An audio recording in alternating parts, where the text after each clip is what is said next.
দিনটি ছিল 24 আগস্ট 2024।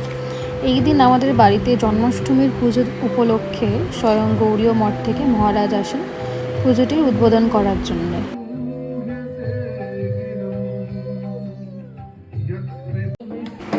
অতি ভক্তি ও শ্রদ্ধার সাথে পুজোটি উদ্বোধন করার পর মহারাজ বসেন পাঠে। শ্রীকৃষ্ণ সম্বন্ধে আমাদেরকে কিছুটি অনেক বিষয় থাকে যেগুলো হয়তো আমাদের অজানা, আমরা জানি না।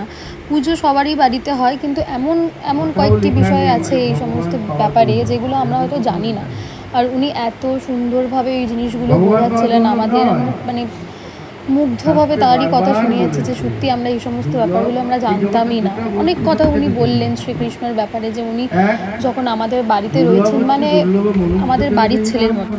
এমনকি আমাদের বাড়ির যে শ্রীকৃষ্ণটা রয়েছে মূর্তি, গৌর নিতাই যেটা থাকে, সেটাও আমাদের উল্টো করে বসানো হয়েছিল। তো ওই সম্বন্ধে উনি বললেন যে এটা করা একদমই উচিত না, এটা করলে নাকি অমঙ্গল হয়। সেটা অবশ্য আমরা পুজোর আগে আবার ঠিক করে নিই। তারপরেই আসি পরের দিনের কথা। এটা হচ্ছে 25 তারিখ, 25 আগস্ট 2024। যেদিন জন্মাষ্টমী, যেদিন কৃষ্ণ জন্মগ্রহণ করেন, ওই দিন শ্রী লোকনাথ বাবাও জন্মগ্রহণ করেছিলেন। তো আমাদের ঘরে লোকনাথ বাবাও পুজো হয়, এবং আমার ছোটো কাকা ভীষণ বড় ভক্ত লোকনাথ বাবার। তো তাই জন্যই আমরা প্রিপারেশন নিয়েছিলাম যে রাত 12টার পর কৃষ্ণ জন্মদিন সেলিব্রেট করা হবে। ইভেন লোকনাথ বাবাকেও সুন্দরভাবে সাজিয়ে গুজিয়ে একটা পুজো করা হবে রাত 12টার পর, রাত 12টা বাজার পর। তো এই জন্য আমার কাকা নিচ থেকে লোকনাথ বাবাকে ওপরে নিয়ে এসে তার সিংহাসনে বসালেন।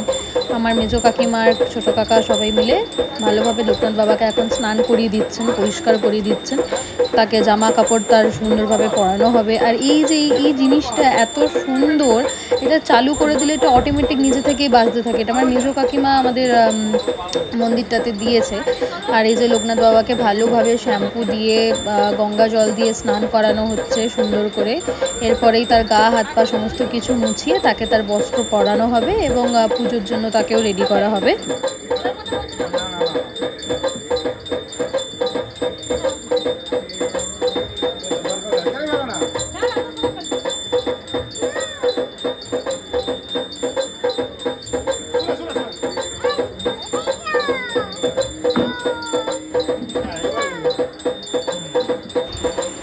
এরপরেই বাবাকে আবার দুধ দিয়েও স্নান করানো হবে।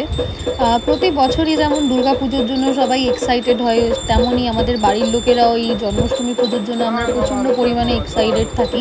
বছরে একটা দিন এই পুজোটা আমাদের বাড়িতে বেশ বড় করেই হয়। প্রায় 3-4 দিন ধরে আমরা এই পুজো, এবং 3-4 দিন ধরে আমাদের বাড়িতে কীর্তন পাঠ সমস্ত রকমের জিনিস হয়ে থাকে। এবং 3-4 দিন প্রচুর পরিমাণে খাটাখাটনি হলেও এই খাটাখাটনির জন্য আমাদের বাড়ির লোকেরা, আমার মা কাকিমা সবাই ভীষণ এক্সাইটেড থাকে, এবং ভীষণ নিষ্ঠা সহকারে, ভীষণ মন একদম পরিষ্কার রেখে ভালোভাবে সুন্দরভাবে সমস্ত শ্রীকৃষ্ণের লোকনাথ বাবার কাজকর্ম 3-4 দিন ধরে খুব সুন্দরভাবে সুষ্ঠুভাবে আমরা এই সমস্তগুলো করে থাকি। এবং প্রচুর পরিমাণে আমরা মজাও কিন্তু করে থাকি। তখন একদম ছোট বয়স থেকে শুরু করে যারা একদম বয়স্ক এজেড মানুষ রয়েছে, তারাও কিন্তু নাচানাচি করে আমাদের সাথে, কীর্তনের সাথে সাথে। সে একটা ঘরের পরিবেশটা একটা অন্য রকমেরই পরিবেশ হয়ে যায়। তারপরে যখন পুজোটা চলে যায়, ঘরটা যেন কিরকম ফাঁকা হয়ে যায়, মনে হয় যেন দুর্গা পুজোর পর যেরকম যে ফিলটা আসে, জন্মাষ্টমীর পরও আমাদের বাড়িতে ঠিক সেরকমই অবস্থাটা হয়।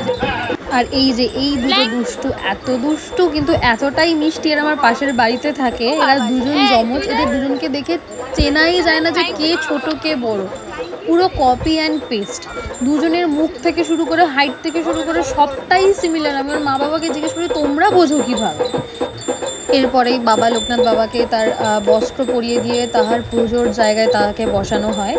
এবং কিছুক্ষণ পরেই আমাদের সমস্ত রকমের পুজো যেটা আছে 12টা, তখন অলরেডি মনে হয় 11:15 কি 11:30 এরকম বাজে। তো এখন অনেক কিছু গোছগাছের তখনও বাকি ছিল। আমাদের রাধা কৃষ্ণ গোপাল এখনও কাউকে তখনও মালা পরানো হয়নি। 12টা বাজতে যায়, তখন আমরা অলরেডি তাড়াহুড়ো করছিলাম যে কিছুক্ষণের মধ্যেই 12টা বেজে যাবে, পুজো শুরু করতে হবে। তাই জন্য চাদর ফাদর সমস্ত কিছু পেতে রাখছিলাম। আর এখানে এই যে আমার মেজো কাকিমা বাচ্চাগুলোকে লোকনাথ বাবার স্নান জল খাওয়াচ্ছিল। ওরা তো খাবেই না, যেহেতু দুধ দেখেছে। ওরা করতে নেই। আর এই যে এখানে গোপালের সমস্ত রকমের সাজের জিনিস ছিল, যেমন বাঁশি, গলার হার থেকে শুরু করে মাথার মুকুট, সমস্ত রকমের জিনিস কিনে আনা হয়েছিল। জিনিসগুলো দেখতে এত সুন্দর, আর স্পেশালি গোপালের জন্য একটা ফুলের আর ময়ূরের পালক দিয়ে একটা মুকুটও বানানো হয়েছিল, যেটা ওর মাথা থেকে একটু বড়। এখানে আমার ছোট কাকাই সমস্ত রকমের ফুল মালা সমস্ত কিছু বোঝাচ্ছিল, যেগুলো রাধাকৃষ্ণর গলায় পরানো হবে, আমাদের লোকনাথ বাবার গলায় পরানো হবে। পদ্ম ফুল থেকে শুরু করে সমস্ত রকমের ফুলের মালা টালা সমস্ত রকমের জিনিসপত্রগুলো বোঝাচ্ছিল।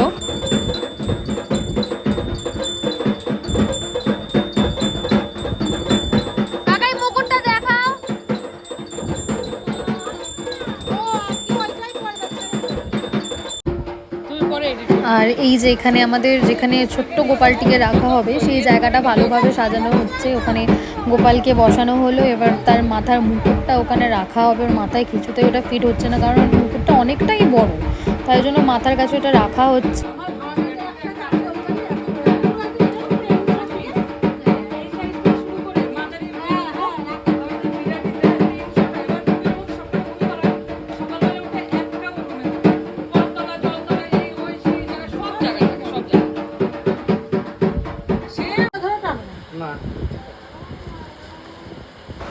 এই যে আমাদের গোপু সোনা দোলনা দুলছে সুন্দরভাবে একদম।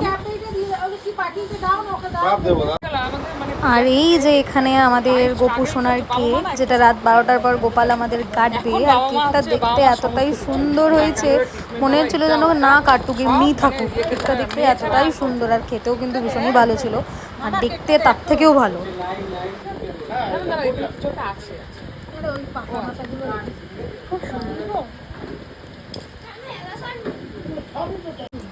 আমাদের গোপালের জায়গাটা পুরোপুরিভাবে সাজানো হয়ে গেছে। এখানে কত রকমের জিনিস দেওয়া হয়েছে, চিপস, কুরকুরে, চকলেট, মাজা, পুতুল, খেলনা, গোপালের চশমা, সবাই রেডি হয়ে বসেও পড়েছে। পুজো সমস্ত কিছু সরঞ্জাম তৈরি হয়ে গেছে। আর এই যে এখানে রাত 12টার পর আমাদের কীর্তন হবে, তার জন্য চলে এসছে, আর শুরুও হয়ে গেছে নাচানাচি।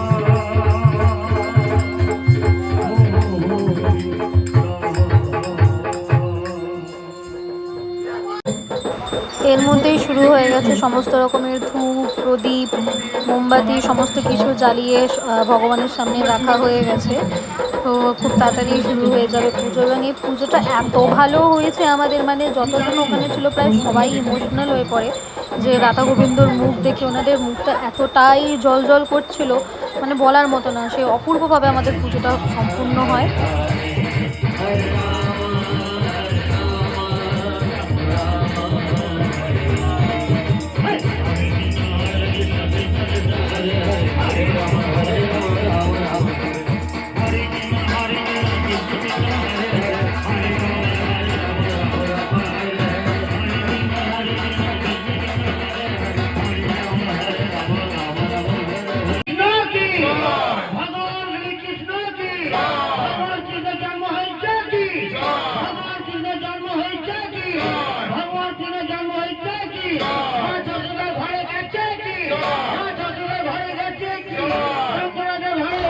এরপরেই আমরা আমাদের গোপালকে নিয়ে নিলাম আমাদের কোলে, কারণ 12টার পর এবার গোপাল কেক কাটবে। এখানে গোপালের কেক কাটা হচ্ছে।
আর এই যে আমার এই দাদুটা মজা করতে ইনি এত ভালোবাসেন, আর ইনি থাকলে তো পুরো প্রোগ্রামটাই আমাদের মেতে ওঠে, একদম পুরো একদম মাতিয়ে রাখবে সবাইকে, ভীষণ ভালোবাসেন আনন্দ করতে উনি।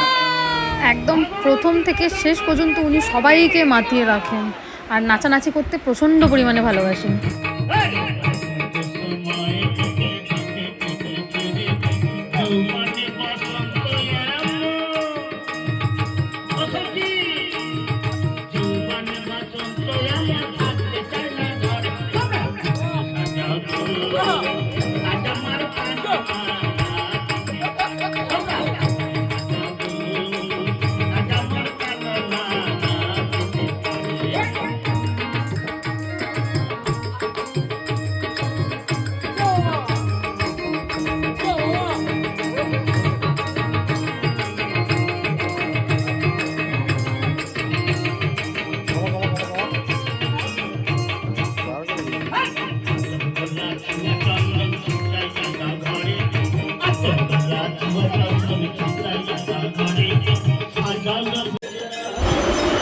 এরপরে বাকি যতটুকু পুজো ছিল সেটা বাবা ও ছোটো কাকাই দুজন মিলে সম্পন্ন করে। দুটো দিন বেশ ভালোই কেটেছিল। পুজোর আগে দুদিন ভালোভাবে কীর্তন সমস্ত কিছু নিয়ে সুন্দরভাবে পুজো নিয়ে সমস্ত কিছু নিয়ে বেশ ভালোভাবেই দুটো দিন আমাদের কেটেছিল। পরের দিন ছিল জন্মাষ্টমী। পরের দিনের ব্লগও খুব তাড়াতাড়ি আপলোড করব। কমেন্টে অবশ্যই রাধে রাধে বলে যাবেন। Bye bye.